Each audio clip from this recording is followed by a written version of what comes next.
We were blessed with beautiful weather this spring. No sudden spring storm erupted, it was mild and pleasant, and when the spring star awoke, White Lady was still wearing her crown of snow, and her slopes were so covered with white full-corn flowers that the whole mountain looked snow-covered. After we performed the rites of revival, and Mother made all the offerings, every morning dawned with perfect weather. But Sister Loeni still made a big deal of choosing the perfect day with wind from the northeast to ensure the harvest went as smoothly as possible. Then, at last, one morning we were woken by the low clang of the blood bell. I had warned Yai, but she still bolted up in bed, terrified. "It is the beginning of harvest week," said Enike. "No lessons!" She jumped out of bed and pulled Yai to her feet. "We get to be outside every day. No sun greeting, no washing, no boring duties." I smiled wryly at Enike. No wonderful lessons, no meals at Hearth House or evenings in the treasure chamber either.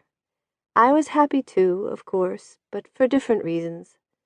The snail harvest is the only work that all sisters and novices do communally, and I love it when we all gather together. Even the sisters from the solitary temple accompany us.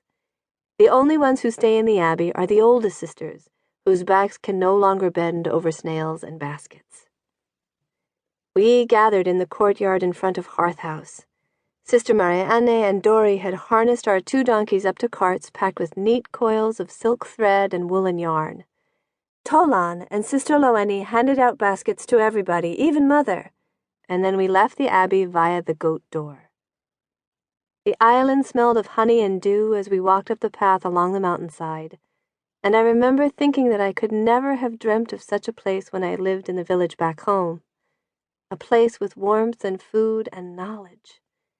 Life in Rovas was like a cave, where everybody is oblivious to the outside world, and the cold darkness of the cave is all anybody knows.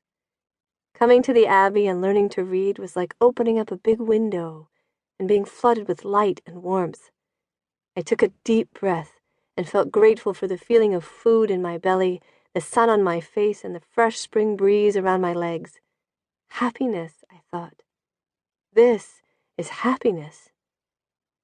The sisters were walking in front of me in their worst, most worn-out and stained clothes, with trouser legs rolled up and ready. They were laughing and chatting, and I could hear Sister O's deep voice stand out from the rest. Yai walked next to me with her fingers tightly clasping the handle of her basket, and Heo was jumping up around behind me with her best friend Ismi, a little red-haired girl from Valeria, who has been with us since last summer.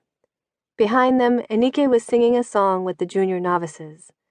"The cat's asleep on the hot stone wall, hop, hop, my little froggy.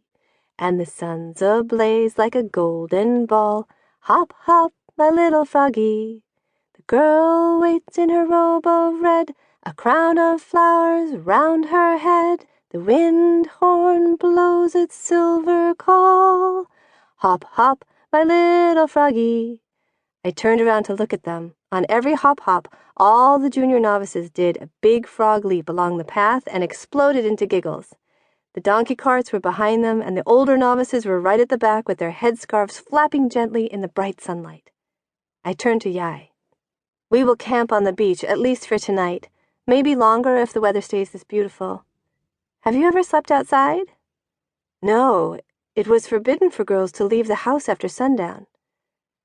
That was the first time she had mentioned her old life. I was so curious about what land she was from. At first, I thought maybe Devanland, but Yai was too fair-haired to be from those parts. I did not dare ask. "It can be a bit uncomfortable, and I find it difficult to sleep the first night, even though I'm tired from the day's work. But there are plenty of stars to stare at if you cannot sleep." A low wall runs along the first stretch of the path. It protects walkers from falling down the steep slopes of the cliff where the abbey is situated. Red-haired little Ismi came running past us and jumped up onto the wall. She stretched her hands out to the sides and walked along it fearlessly. "Look at me! Now I'm taller than all of you," she said, laughing triumphantly. Before I had time to react, Yai rushed over and lifted her down angrily. "You could have fallen." She leaned to look over the